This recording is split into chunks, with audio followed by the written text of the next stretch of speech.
El Canal del Congreso presenta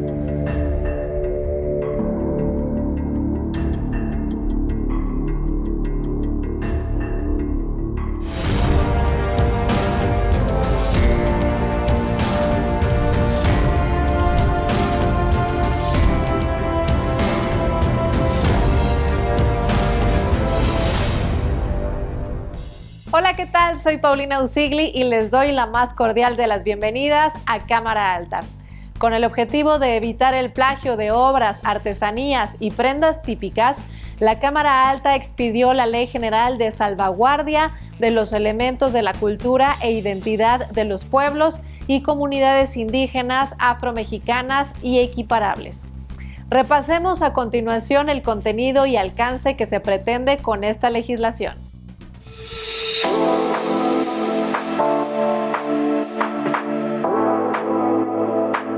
No es novedad que diversos diseñadores reconocidos a nivel mundial hayan utilizado ciertos patrones gráficos para crear colecciones de ropa, con evidentes plagios, argumentando inspiración a partir de los dibujos originales de los pueblos y culturas ancestrales de México y otras partes del mundo. La gran mayoría de los artesanos, al elaborar estos tejidos y bordados, no los registran como creaciones propias y por ello las artesanías mexicanas se encuentran entre las más copiadas en la industria de la moda, pues los tejidos y bordados de diversas partes del país son únicos, llenos de colores y de vida. Ante esta situación, las Comisiones Unidas de Cultura, de Asuntos Indígenas y de Estudios Legislativos aprobaron en forma unánime la iniciativa que expide la Ley de Salvaguardia de los Conocimientos, Cultura e Identidad de los Pueblos y Comunidades Indígenas y Afromexicanos. El fundamento de la propuesta consiste en reconocer y garantizar a los pueblos y comunidades la titularidad del derecho colectivo a los elementos de su cultura e identidad respecto del uso, aprovechamiento, comercialización o explotación de los mismos a cargo de terceros. El trabajo realizado por las Comisiones Unidas de Cultura, de Asuntos Indígenas y de Estudios Legislativos Segunda. Parece que es un avance sustancial el que se plantea en esta legislación. Es una asignatura pendiente y obligada para poder conseguir la salvaguardia de los conocimientos de la cultura y de la identidad de nuestros pueblos indígenas. El objetivo central es evitar que continúe el plagio de obras, artesanías, prendas típicas, entre otros, y se garantice el respeto a la cultura e identidad de los pueblos originarios, comunidades indígenas y afrodescendientes expuestos constantemente por falta de protección jurídica.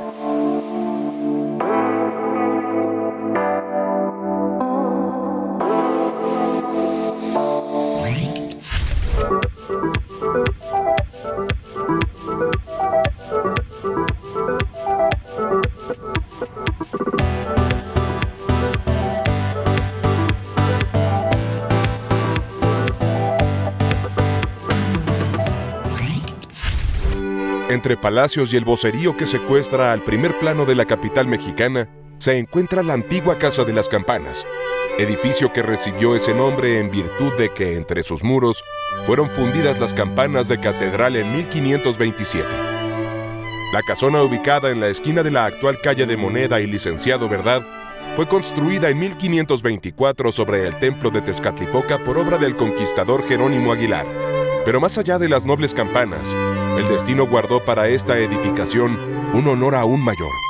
En 1536, el virrey don Antonio de Mendoza, aconsejado por el primer obispo Fray Juan de Zumárraga, mandó a establecer la primera imprenta de América.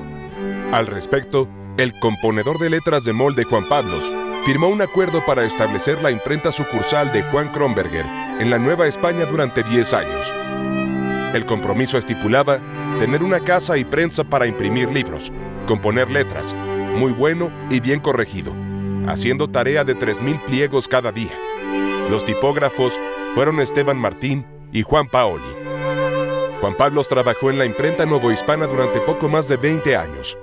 Su primer impreso data de 1539 bajo el título Breve y más compendiosa doctrina cristiana en lengua mexicana y castellana, que contiene las cosas más necesarias de nuestra santa fe católica para el aprovechamiento de estos indios naturales y salvación de sus ánimas. El último texto del sello Juan Pablos data de 1560, y en total se conocen 45 obras impresas del primer taller americano, 338 metros cuadrados de antiguas herrerías, mampostería, vigas de madera, cantera y entrepisos elevados perfectamente remozados hacen de la casa de la primera imprenta de América una joya de la arquitectura novohispana. Deleite que, sin embargo, pasa inadvertido para el peatón intimidado por el suntuoso vecino de enfrente, el Palacio Nacional.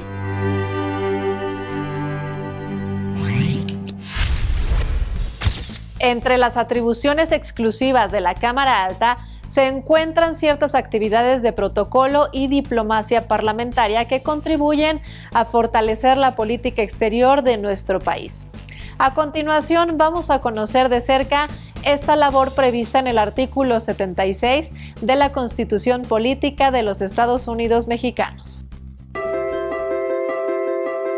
De las 30 comisiones ordinarias con las que cuenta la Cámara de Senadores, existe una dedicada a las relaciones exteriores de México. Dicha comisión tiene entre sus funciones la ratificación del cuerpo diplomático propuesto por el Ejecutivo, la dictaminación de reformas al andamiaje legal que rige el Servicio Exterior Mexicano y el fortalecimiento de la política exterior que atiende, entre otras, la protección de mexicanos en el extranjero.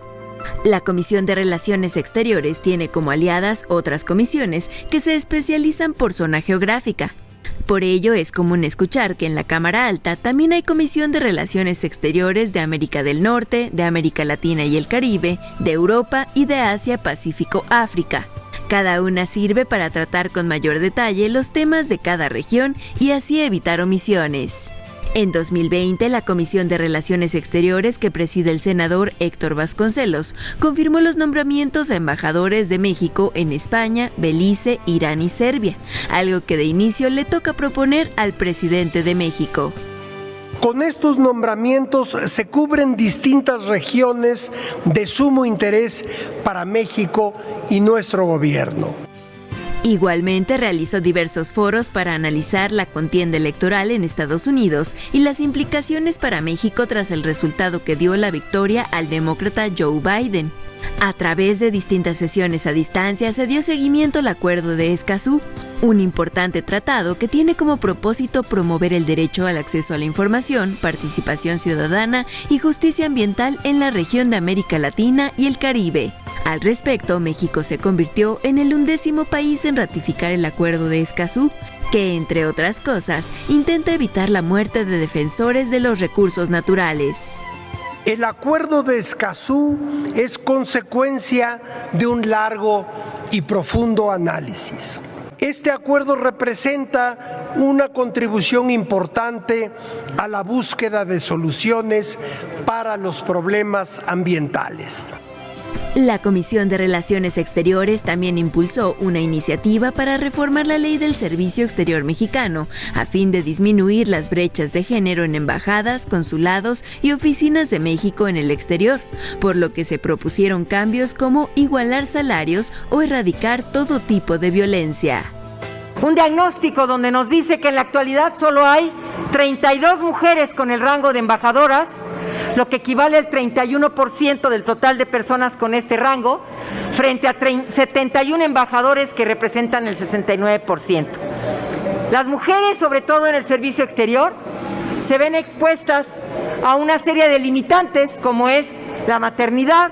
Se anunció la política exterior feminista y en línea con esta ambiciosa política multilateral estamos apoyando este compromiso del gobierno mexicano con la agenda de igualdad de género. Piedra angular de la diplomacia parlamentaria, el Senado de la República cumple con esta importante labor a través de cada una de las comisiones enfocadas en cada región del mundo.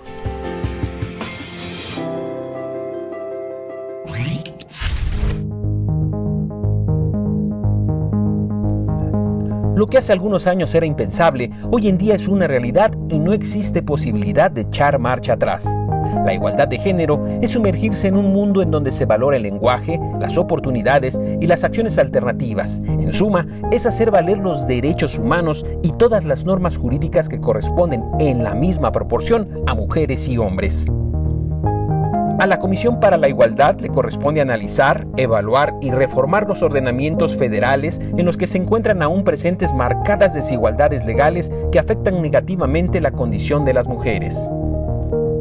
Esta comisión tiene como objetivos evaluar de manera constante las normas en donde la visión crítica de la llamada igualdad jurídica sea el punto de partida, mejorar la condición social y legal de la mujer, proponer reformas legislativas, organizar mesas de análisis y discusión sobre equidad e igualdad de género, aprovechar la participación de todas las fuerzas políticas para acortar las brechas de la desigualdad mediante acciones legislativas.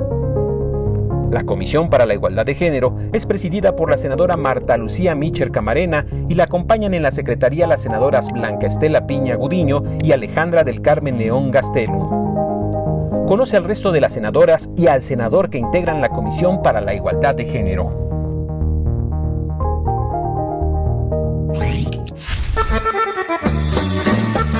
El término cachanilla fue adoptado para nombrar a las personas que viven en Mexicali, a raíz que los primeros pobladores utilizaban una planta con este nombre para edificar sus casas. Por allá en Baja California lo usan igual como sustantivo o como adjetivo. De ahí que con respeto y cariño nos asomaremos a la trayectoria de la senadora Gina Andrea Cruz Blackledge desde la perspectiva cachanilla. Gente del norte sincera, muy echada pa'lante, aunque como decían por ahí, tan lejos de Dios y tan cerca de los Estados Unidos. A la senadora Cruz Blackledge le ha tocado vivir las ventajas y desventajas de una ciudad fronteriza y esa experiencia la traslada a su trabajo legislativo en al menos 6 de las 7 comisiones donde tiene presencia. Licenciada en Derecho por la Universidad Autónoma de Baja California, la senadora Blackledge ha sido diputada federal y local y cuenta con una amplia experiencia en asuntos civiles y judiciales en Baja California. Además, fue cónsul de México en la ciudad de Calexico, California, entre 2011 y 2013. Periodo en el cual aprendió que la relación entre ambos países debe ser de colaboración y confianza, sobre todo cuando prevalecen los complicados temas migratorios en la frontera. Como buena cachanilla, la senadora sabe apreciar un buen vino, pero mejor aún, conoce de las necesidades de los productores de Valle de Guadalupe, para quienes se aplicó a realizar su tarea legislativa al realizar una iniciativa a fin de crear apartado tributario exclusivo para el vino de mesa. Esto es descargarle impuestos excesivos a fin de fortalecer y fomentar el desarrollo de la industria vitivinícola. Un renglón más llama la atención del perfil de la senadora y esto es su participación en el Comité de Damas Pro Rehabilitación del Niño con Déficit Mental, labor altruista que ilustra la esencia de esta mujer que es pura cachanilla y con esa naturalidad legisla en la Cámara Alta. Senadora Gina Andrea Cruz Blackledge. Una de las tareas sustanciales del Instituto Belisario Domínguez es el análisis mensual del desempeño de los principales indicadores macroeconómicos y el estudio sobre el comportamiento de las finanzas públicas federales y de las entidades federativas. Con este material, senadoras y senadores se auxilian a la hora de tomar decisiones importantes respecto a sus tareas legislativas.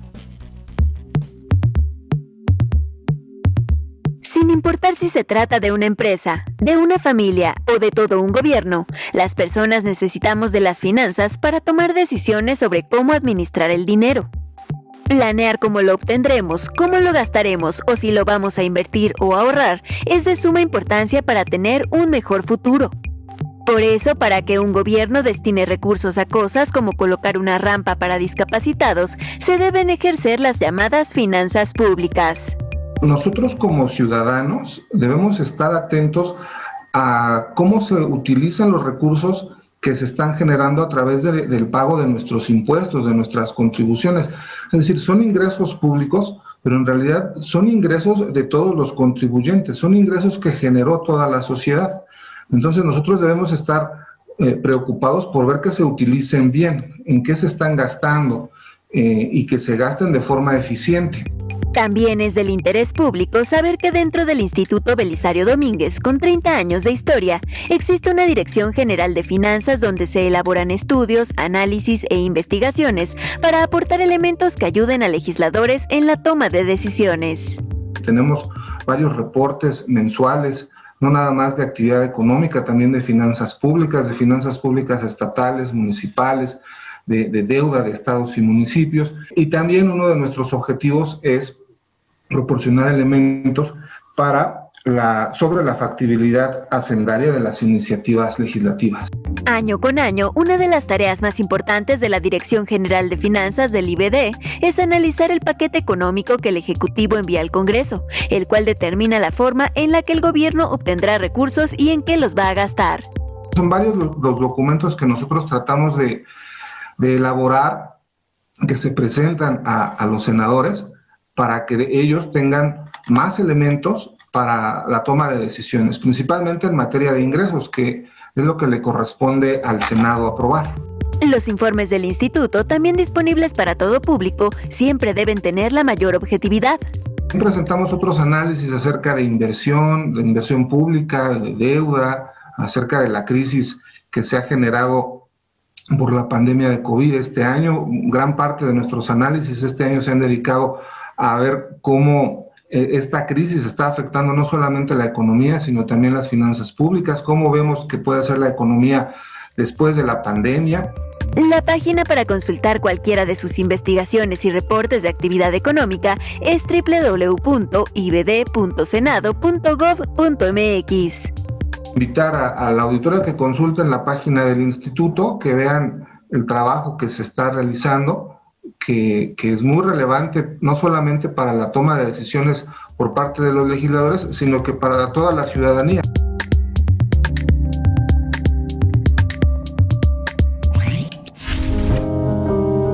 Educar evita la necesidad de castigar. ¿Qué sería de nuestra patria si se hubiera hecho caso a esta frase, tan sencilla y profunda a la vez, y que viene precedida por esta otra? Es la educación la que genera mejores condiciones de justicia.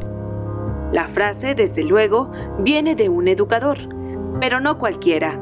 Se trata nada menos que del maestro de América, don Justo Sierra Méndez. Filósofo, político, historiador, periodista, poeta, abogado, diplomático y escritor mexicano de finales del siglo XIX y primera década del siglo XX, Justo Sierra fue, como se dijo, un impulsor de la educación positivista, confiando en que el orden y el progreso serían el motor que movería al Estado. Nacido en Campeche el 26 de enero de 1848, Justo Sierra llegó muy joven a la Ciudad de México, donde tuvo un importante roce con intelectuales y poetas de la época de la talla de Ignacio Manuel Altamirano y Manuel Acuña. En 1880 fue electo diputado al Congreso Nacional, iniciando así su carrera política. En 1881 llevó a la tribuna un par de proyectos que cambiaron el destino de esta nación.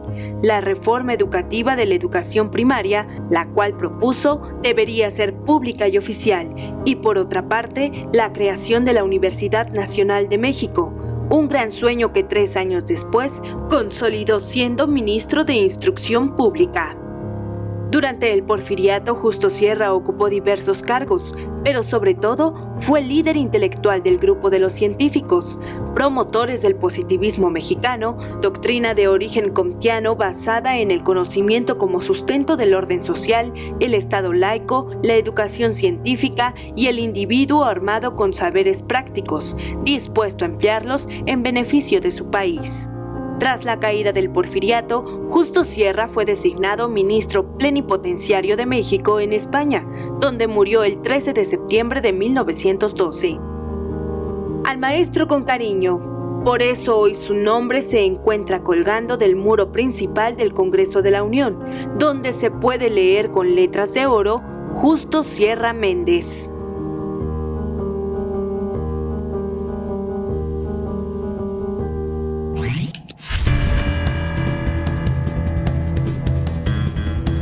El tratado entre México, Estados Unidos y Canadá, mejor conocido como TEMEC, entró en vigor el 1 de julio del 2020. Pero antes de que este importante convenio fuera ratificado o validado, tuvieron que hacerse algunos ajustes a las leyes de nuestro país. Uno de esos cambios estaba encaminado a frenar la piratería de películas, un problema que lleva décadas enraizado en la sociedad y que no solo se refleja en la venta de materiales a través de CDs en puestos callejeros, sino que ha avanzado con la llegada de nuevas tecnologías. Por lo anterior, se aprobaron reformas al Código Penal Federal en lo relativo a grabaciones no autorizadas de obras cinematográficas. Esto con la intención de establecer la tipificación y sanciones más severas por la producción, reproducción, distribución, uso doloso con fines de lucro y sin autorización del material fílmico que está protegido por la Ley Federal del Derecho de Autor. En la reforma también se contempla sancionar a quien reciba o distribuya una señal de satélite cifrada portadora de programas, sin la autorización del distribuidor legal. 8 de cada 10 mexicanos consumen piratería, y esto, además de lastimar comercialmente a la industria, también pega de forma directa a guionistas, directores, productores y dueños de los derechos de autor. Las reformas al Código Penal Federal en materia de grabaciones no autorizadas de obras cinematográficas servirán para reforzar la erradicación de un problema de todos.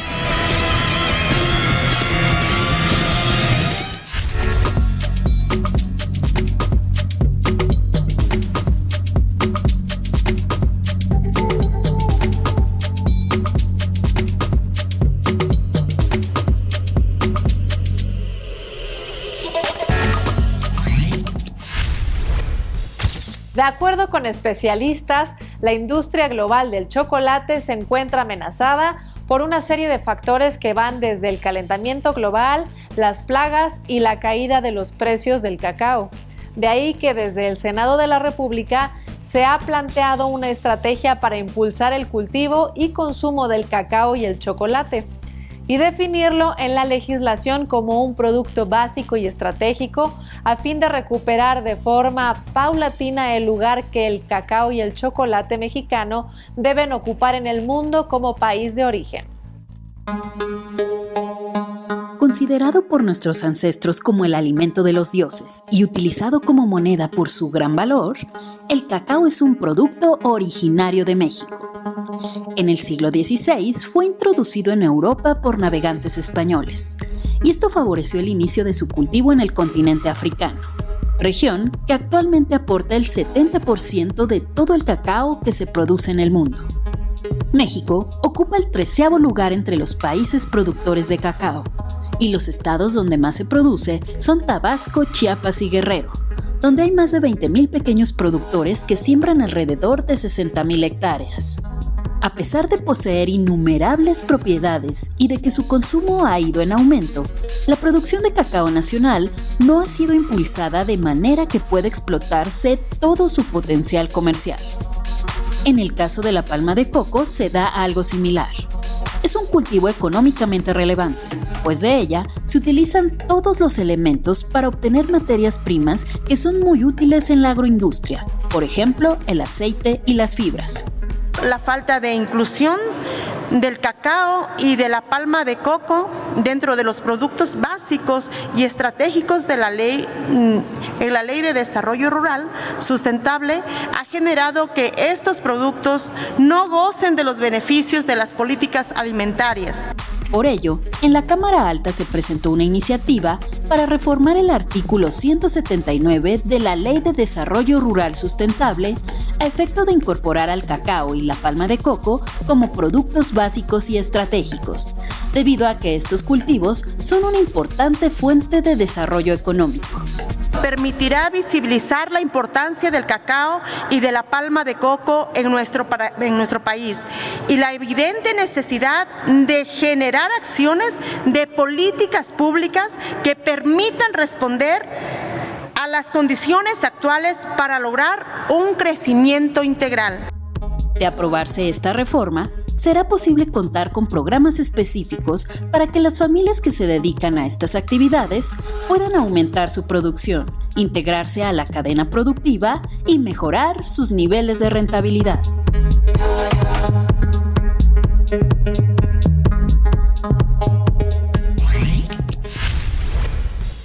Con esta dulce noticia despedimos esta emisión de Cámara Alta, pero los convocamos a que se reúnan nuevamente con nosotros en la próxima entrega de esta revista informativa dedicada al quehacer del Senado de la República. En pantalla aparecen en este momento los medios de contacto que ponemos a su disposición para que se comuniquen con nosotros y nos hagan llegar sus comentarios o sugerencias. Soy Paulina Usigli, hasta pronto.